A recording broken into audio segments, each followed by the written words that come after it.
Hello students, ये बात है खंडवा जैसे एक छोटे से शहर मध्य प्रदेश की, जहां 5 मेंबर्स वाले फैमिली में रवि अपने 2 भाई बहन के साथ एक छोटे से 2 कमरे वाले मकान में रहता है। रवि पढ़ने में बहुत अव्वल होता है, लेकिन उसकी फाइनेंशियल कंडीशन को देखें तो उसके पिता एक रिक्शा ड्राइवर होते हैं। रवि ने अपने 10th और 11th की पढ़ाई भी वैकेशन में पार्ट टाइम जॉब करके कुछ पैसा इकट्ठा करके और पुरानी बुक्स अरेंज करके अपनी पढ़ाई को करता है। रवि अपने पेरेंट्स पर किसी प्रकार का बोझ नहीं बनना चाहता है। वो चाहता है कि कॉलेज की पढ़ाई के साथ साथ कोई जॉब स्टार्ट किया जाए, लेकिन प्रॉपर गाइडेंस नहीं मिलने से और उसकी परिवार की फाइनेंशियल कंडीशन को देखते हुए तो उसे लगता है कि वो अपनी कॉलेज की पढ़ाई भी नहीं कर पाएगा।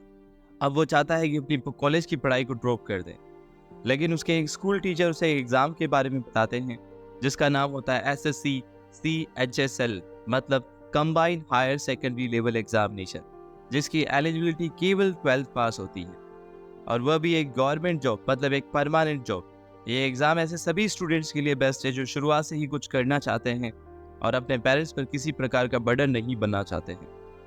आप अपनी पसंद की लाइफस्टाइल और अपनी प्राइवेसी अगर पसंद करते हैं, उनके लिए जॉब सबसे बेस्ट है।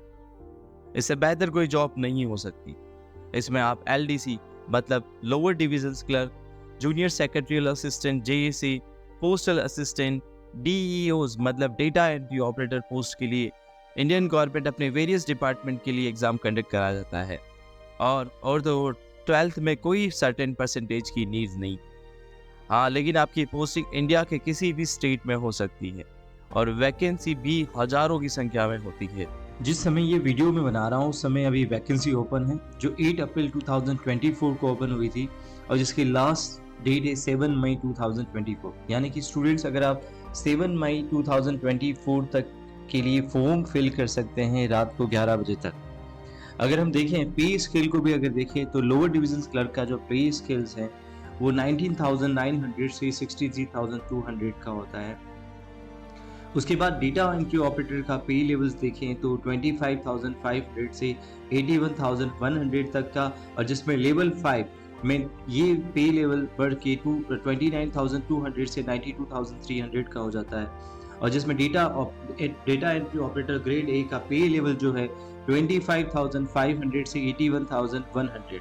मैंने बताया था कि वैकेंसी बहुत होती है। अगर हम देखें तो यहाँ पर अभी भी अप्रोक्सीमेटली 3,712 वैकेंसी अभी अवेलेबल है, जिसके लिए आप ये फॉर्म फिल कर सकते हैं। अगर हम फर्दर डिटेल्स को देखें, अगर एज लिमिट को देखें तो आप 18 से 27 ईयर्स तक की अगर एज लिमिट में आते हैं तो ये फॉर्म फिल कर सकते हैं। अदर कैटेगरी के लिए कुछ रिजर्वेशन है, SC ST को 5 इयर्स का और एज रिलैक्सेशन दे रखा है, मतलब यानी कि आप 27 से आप 5 इयर्स और इंक्लूड कर लीजिए, यानी कि अगर स्टूडेंट 32 इयर्स का है तो भी वो एलिजिबल रहेगा। उसके साथ साथ में OBC के लिए 3 इयर्स का और एज रिलैक्सेशन है। फिजिकल विद डिसेबिलिटीज को 10 इयर्स का एज रिलैक्सेशन दिया गया है। अगर हम एप्लीकेशन फीस की बात करें तो केवल 100 रुपीज़ है। वुमेन कैंडिडेट जो SC ST से बिलोंग करते हैं और जो स्टूडेंट फिजिकल विद डिसेबिलिटीज आते हैं, एक्स सर्विसमैन जो हैं, उनके लिए फीस बिल्कुल जीरो है, मतलब एग्जेम्प्टेड फीस है। अगर हम देखिए तो एग्ज़ाम जो होता है सेंट्रल रीजन्स पे एग्ज़ाम कंडक्ट कराया जाता है, मतलब यानी कि आपको एग्ज़ाम देने के लिए कहीं अदर स्टेट में जाने की ज़रूरत नहीं। आपका जो डिस्ट्रिक्ट जो है, जो मुख्यालय है, वहीं पर ये एग्ज़ाम जो होगा वो कंडक्ट कराया जाएगा। वैसे अगर हम स्कीम ऑफ एग्जामिनेशन अगर देखें तो एग्जामिनेशन 2 टीयर्स में जो होगा टीयर 1 का जो अगर हम स्कीम को देखें तो ये 4 पार्ट्स में रहेगा, जिसमें सब्जेक्ट्स में आपके English language, basic knowledge, general intelligence, quantitative aptitude, जिसमें बेसिक अर्थमेटिक स्किल्स और जनरल अवेयरनेस रहेंगे। हर जो पार्ट से 25 क्वेश्चंस रहेंगे। हर क्वेश्चंस का जो वेटेज रहेगा वो 2 मार्क्स का रहेगा, और जहाँ पर आपका जो टाइम ड्यूरेशंस है वो 60 मिनट्स का रहेगा, यानी कि 100 क्वेश्चन आपको 60 मिनट्स में करना है। और यहाँ पर जो क्वेश्चंस के जो पैटर्न्स रहेंगे वो ऑब्जेक्टिव टाइप्स रहेंगे, मल्टीपल चॉइस क्वेश्चंस रहेंगे, और ये क्वेश्चन जो है आपका इंग्लिश और हिंदी सेट्स में रहेगा, जो भी आपने फिल किया उस अकॉर्डिंग। और इसमें नेगेटिव मार्किंग का प्रोविज़न है, यानी कि 0.5 मार्क्स आपके अगर रॉन्ग आंसर है तो उसके लिए आपको कट किए जाएंगे। और आफ्टर टीयर 1 एग्जामिनेशंस के बाद में टीयर 2 एग्जामिनेशंस जो होगा ये जो एग्ज़ाम होता है वो 2 सेशंस में रहता है।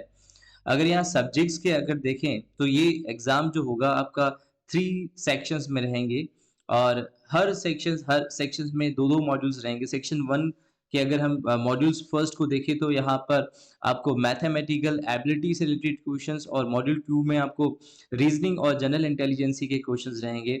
और उसी तरह से सेक्शंस 2 में भी 2 मॉड्यूल्स रहेंगे। मॉड्यूल फर्स्ट में इंग्लिश लैंग्वेज एंड कॉम्प्रिहेंशंस आएगा, मॉड्यूल 2 में आपका जनरल अवेयरनेस आएगा और सेक्शन 3 में जो रहेगा इसमें भी 2 मॉड्यूल्स रहेंगे, जिसमें फर्स्ट मॉड्यूल्स में आपका कंप्यूटर नॉलेज चेक किया जाएगा और उसके बाद आपका स्किल टेस्ट यानी कि आपको यहाँ पर टाइपिंग टेस्ट जो होगा वो करवाया जाएगा।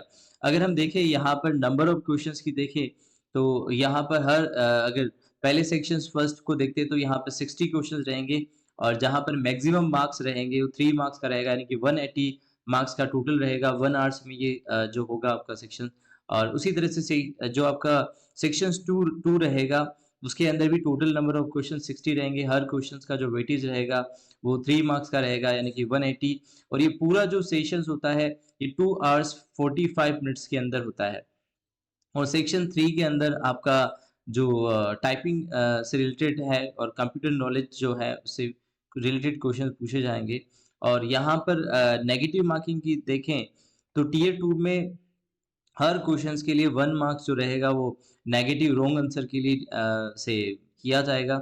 उसी तरीके से आपका फर्दर आपके टाइपिंग टेस्ट रहेंगे, आपके पोस्ट के अकॉर्डिंग रहेंगे। अगर आप डिटेल्स में अगर आप सिलेबस देखना चाहते हैं, तो ये पीडीएफ जो है मैं आपको डिस्क्रिप्शंस बॉक्स में आपको मिल जाएगा पीडीएफ जो आप चेक कर सकते हैं। में रवि को टीचर द्वारा बताई गई बात समझ में आ जाती है। रवि पूरी तैयारी से अपनी एग्ज़ाम प्रिपरेशन में लग जाता है, अपनी मेहनत से फर्स्ट अटेम्प्ट ये एग्ज़ाम क्लियर कर दिखाता है और आगे की कॉलेज पढ़ाई कॉरेस्पॉन्डेंस से करता है। आज रवि अपने पूरे परिवार की रिस्पॉन्सिबिलिटी, अपने भाई-बहन की पढ़ाई का खर्च अपनी सैलरी से पे कर रहा है और उसके बाद रवि उसके बाद भी नहीं रुकता। रवि अपनी जॉब के साथ-साथ में आईएएस एग्ज़ाम की प्रिपरेशंस करता है और आज जो रवि है इनकम टैक्स ऑफ़िसर बन चुका है।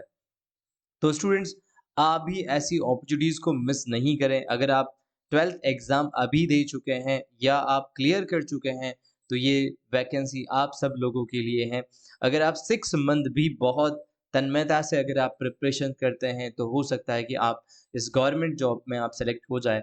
अगर स्टूडेंट्स आप अगर सेलेक्ट भी नहीं होते हैं, तो हो सकता है आप इस एग्ज़ामिनेशन से बहुत सारे एक्सपीरियंस आप लेंगे और हो सकता है कि नेक्स्ट जो एग्ज़ाम होगा उसमें ये मिस्टेक्स को आप रिपीट नहीं करेंगे और आप एग्ज़ाम को क्लियर कर दिखाएँगे। तो स्टूडेंट्स, ऐसी अपॉर्चुनिटीज़ बहुत मुश्किल से आती रहती है, तो डोंट मिस इट और अपनी प्रिपरेशंस में लग जाएँ, अपनी लाइफ़ को बहुत उज्ज्वल बनाएँ, यही शुभकामनाएँ मेरी है। थैंक यू और अगर आपकी कोई भी क्वेरीज़ वगैरह है तो आप मुझे कमेंट बॉक्स में लिख कर मैं आपकी प्रॉब्लम को सॉल्व आउट करने की ज़रूर कोशिश करूँगा। Thank you.